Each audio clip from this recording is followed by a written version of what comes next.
আসসালামু আলাইকুম pro cricket fans.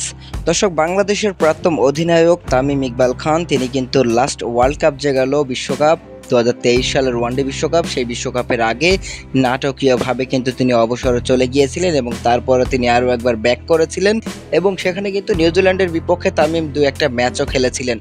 কিন্তু শেষ পর্যন্ত বিশ্বকাপের স্কোয়াডে জায়গা না হওয়ার কারণে কিন্তু তামিম ইকবাল অনেক বেশি ক্ষোভ প্রকাশ করেছিলেন গণমাধ্যমে। তামিমকে বাদ দেওয়ার জন্য কিন্তু নানা রকম ইস্যু তৈরি করেছিল বাংলাদেশের প্রাক্তন যে বোর্ড প্রেসিডেন্ট ছিল নাজমুল হাসান পাপন সহ আরও অনেক সদস্যরা। মূলত শেষ পর্যন্ত কিন্তু তামিম ইকবালকে ছাড়াই 2023 সালের ওয়ানডে বিশ্বকাপ খেলেছিল বাংলাদেশ এবং সেখানে বাংলাদেশ কোনো ভালো ফলাফল আনতে পারেনি। তবে তারপর থেকে কিন্তু তামিম ইকবাল এখন পর্যন্ত বাংলাদেশ জাতীয় দলে ব্যাক করেননি। তিনি কিন্তু এবার বাংলাদেশ জাতীয় দলে ব্যাক করা নিয়ে বেশ কিছু কথা বলেছেন। মূলত তামিম ফিরছেন কি ফিরবেন নাকি ফিরবেন না এ বিষয়ে কিন্তু তিনি নিজেও এখনো স্পষ্টভাবে কিছু বলেননি। তিনি জাস্ট বলেছেন, দেখেন, একটা লক্ষ্য থাকতে হবে।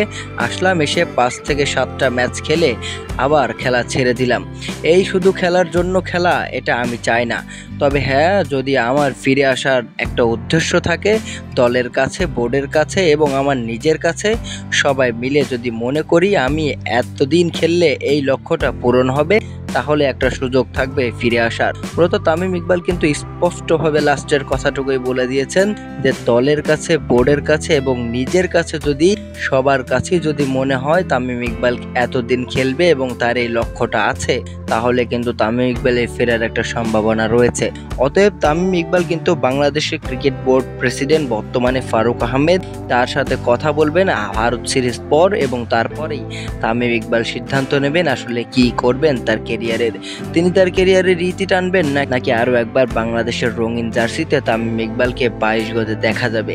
তো দর্শক, আপনি একজন ফ্যান হিসেবে কি চান, তামিম ইকবাল জাতীয় দলে ফিরুক নাকি এখান থেকেই তামিম ইকবালের ক্যারিয়ার ইতি টেনে ফেলুক এবং তিনি অবসরে চলে যাক একেবারে পার্মানেন্টলি?